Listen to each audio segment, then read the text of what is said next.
PNL é a pseudociência favorita de coaches milionários. O migué é simples. Eles pegam termos científicos, misturam com umas frases de efeito e vendem como se fosse um segredo milenar. Já gastou dinheiro com isso? Já caiu em curso que prometeu desbloquear sua mente? Relaxa. Independente disso, esse vídeo é pra você. E eu prometo que não vou te chamar de trouxa. Pelo menos não na sua frente. Olá, eu sou o Brigitte de Barrota e estou aqui mais uma vez para regurgitar conhecimento em vossas cabeças. Se prepara que eu vou apresentar para vocês os principais podres da PNL e as formas que usam para te enganar. Vamos começar do começo. A PNL foi criada em 1970, mais ou menos na década de 1970, por John Grinder, que era um linguista, e Richard Bandler, que era psicólogo. A ideia era criar um modelo prático de terapia. E para isso, partiram de uma premissa que não é de todo mal.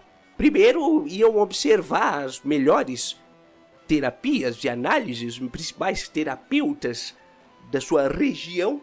E a partir disso, eles iam buscar padrões e generalizar esses padrões, para verificar de forma empírica e colocar isso em prática logo depois. Beleza. Até aqui tudo bem.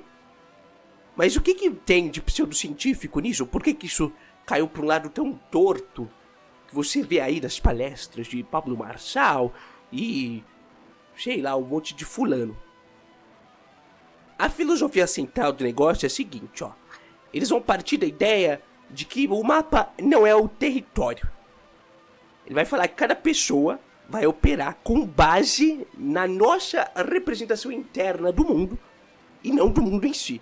Isso é um negócio que é comum em diferentes ramos da neurociência, da psicologia, enfim, não importa, então não é uma premissa de toda errada. Então o que ele vai falar aqui é que a gente cria mapa limitado e distorcido, e o objetivo da terapia vai ser entender e operar com base no mapa da pessoa. Então você vai buscar o mapa daquela pessoa que está sendo terapeutizada, e aí você vai ver se essa pessoa, o que ela tem que entender do mundo, como é que ela entende o mundo e o que pode resolver os problemas internos dessa pessoa e coisas do tipo. E aí esse mapa, para eles, vai ser criado com base nos 5 sentidos. Então o visual, do zóio, o sinestésico, que é o tato e essas sensações viscerais, quando você sente um revertério, o auditivo, o olfativo e o gustativo, que seria o paladar, o sabor. E aí entra duas coisinhas que já começam a ser meio problemáticas aqui. A primeira é que cada pessoa, segundo essa galera, vai criar o seu mapa baseado majoritariamente em um sentido só. Então vai ter a pessoa que é mais visual, a pessoa que é mais sinestésica, mais auditiva, mais olfativa, e aí a base do mapa dela vai ser nisso. E outra coisa que é que você conseguiria analisar, acessar esse mapa, esse sistema representativo da pessoa com base nos olhos. É tipo uma versão reduzida daquele negócio lá do Metaforando, só que em vez de ser todos os músculos da cara, é só o olhinho. E aí um segredo pra você, pra ganhar numa discussão com um coach, é só você ficar olhando pra um canto, fixamente, enquanto você fala com a pessoa. A pessoa vai ficar jureta, vai ficar perdidinha. Enfim, é porque é isso, né? Nunca se sabe quando você tá andando na rua e tromba com o Pablo Marçal. E aí, o que acontece, né? Que nem, como é que eles chegaram em conclusões tortas desse jeito? A gente vai ver daqui a pouco que não faz sentido.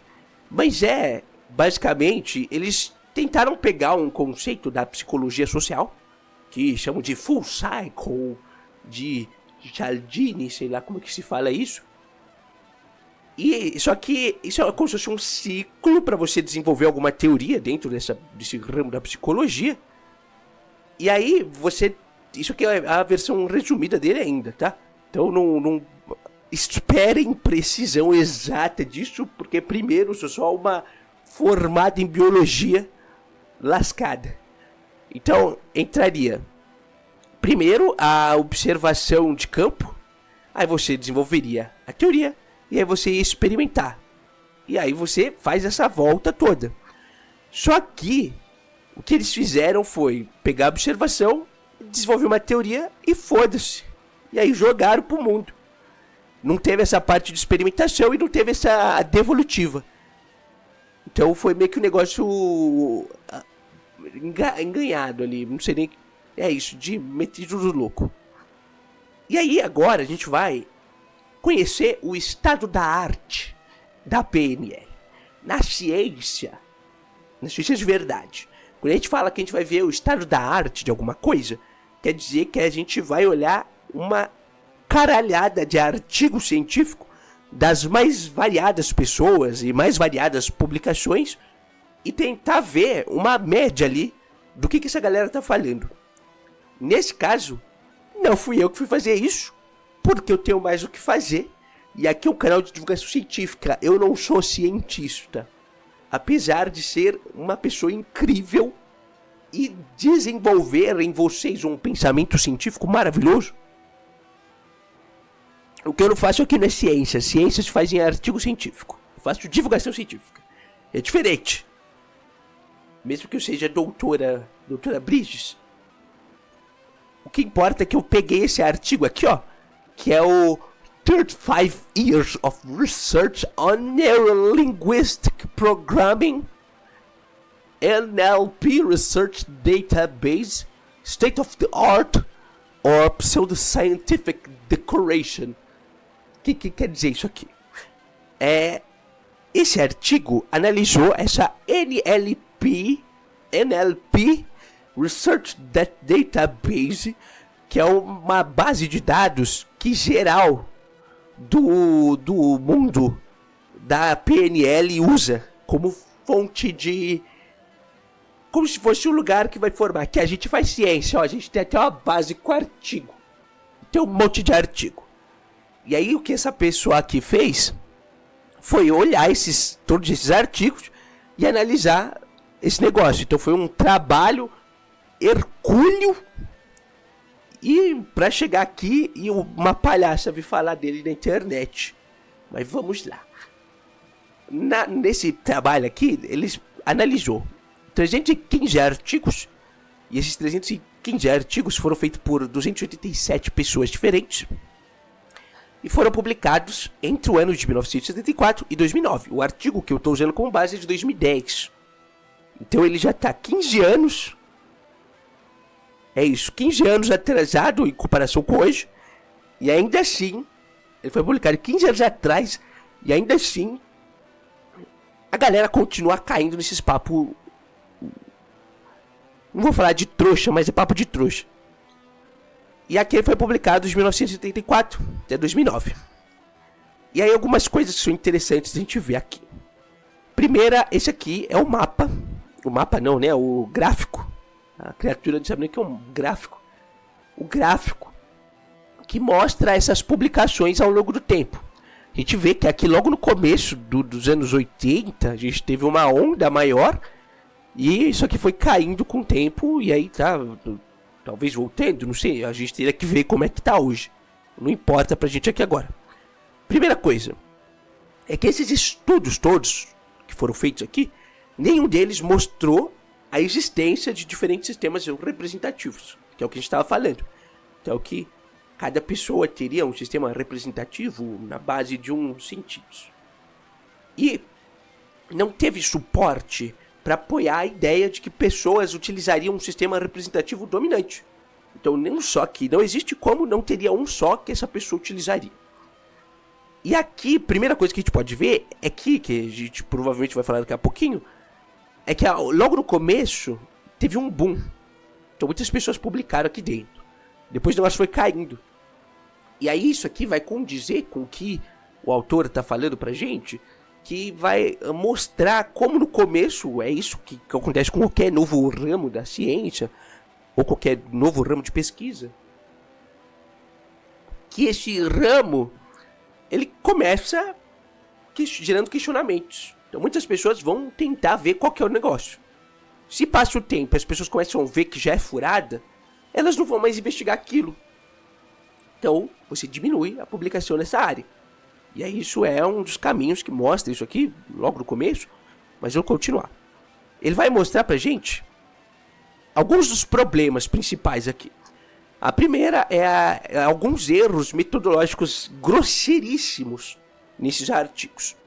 O primeiro deles é a ausência de grupo controle. O que seria isso? Grupo controle é aquele grupo que, quando você vai fazer uma pesquisa, você tem um grupo que está sendo testado para aquela coisa que você está querendo entender e um outro grupo que não está. E aí o exemplo mais simples de todos, você vai testar um medicamento. Você dá balinha de açúcar para umas pessoas e para outras dá o medicamento. E aí você vê ao longo do tempo se essa medicação fez alguma diferença ou não para aquela infeliz. E aí você vê os dois grupos. Se no grupo da medicação a taxa de melhora é maior do que a taxa do outro grupo, que foi com açúcar, quer dizer que aquele medicamento provavelmente funciona para aquilo, ou para alguma coisa próxima e relativa àquela questão. Se não, se os dois estão parecidos, quer dizer que não significa de nada. Então isso é o básico das pesquisas. E aqui não teve o básico dessas pesquisas. E outra questão que é grosseiríssima é que uma única hipótese estava sendo testada nesses artigos. Então cada artigo testava uma hipótese relacionada com isso. E aí ele vai mostrar também que nesse balaio todo também tem vários estudos contraditórios no meio. Ele vai falar que esses estudos que são contraditórios são superiores àqueles que defendem essa questão. Então ele tem um maior nível de qualidade metodológico. Ele vai ter essa comparação entre grupos controle, a medição de um número maior de variáveis e usavam um número maior de indicadores para analisar tudo isso. E aí desses artigos que estão nessa base aqui, ele vai falar pra gente que tem uma proporção de 3:1 entre os contrários e os favoráveis. Então para cada 3 contrários tem um favorável. Nessa base que a galera usa como forma de dizer que PNL é ciência. E aí, como eu mostrei pra vocês ali, a maior parte dos favoráveis vai ser dos anos 80 e 90.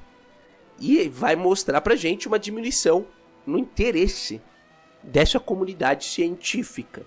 E aí, num resumo disso que eu falei, é isso. Então, esses artigos são irrelevantes ou só teóricos. E tem até alguns que não tem relação nenhuma com a PNL, que jogaram lá no meio só pra encher linguiça. E aí, o autor aqui vai falar pra gente que no final das contas essa base de dados aqui não passa de uma decoração pseudocientífica. E aí entra uma questão que é muito importante para a PNL e para outras áreas da pseudociência como um todo, que é você desenvolver uma linguagem que pareça rebuscada para encher uma linguiça e passar mais credibilidade para a bosta que você está falando ali. Então aqui no caso da PNL, você vai pegar vários conceitos e jogar o significado acadêmico no lixo e você vai ficar replicando aquilo para parecer que tem valor. Na PNL, então você já tem a própria sigla, que é Programação Neurolinguística. O que é programação? Foda-se. O que é neuro? Caguei. O que é linguística? Não importa. Aí eles pegam isso, mistura isso de um jeito confuso, de um jeito cabuloso e foda-se. E aí, uma outra coisa que o artigo mostra pra gente é que se a PNL tivesse sido provada, ela teria revolucionado a neurociência e a psicologia cognitiva. E isso não aconteceu. Tanto que já vi gente falando que a PNL que funciona chama psicologia. E aí no final a PNL vai acabar se vendendo como uma casa construída numa fundação empírica sólida, como se fosse uma rocha de artigos super relevantes, super importantes que dão essa base, mas na prática construíram o negócio no chão de areia. É como se fosse os castelos, é como se fosse os prédios de Santos, que tá tudo tombando. E aí, pra você que quer estudar uma PN que preste, vou indicar aqui pra vocês esse vídeo de uma das minhas mestras da palhaçaria, Gabi Winter, que vai apresentar a PNP, que é a Programação Neuropalhacística. Diferente da PNL, vai usar a ciência de verdade, neurociência, e aí vai trazer algumas questões da palhaçaria como um todo. Então, se você ficar confuso comigo e não sabe o que diabo tá acontecendo nesse canal, assiste esse vídeo. Tá aqui, ó. Vai lá, coloca um comentário lá, fala que é a Bridges que mandou vocês pra encher o saco.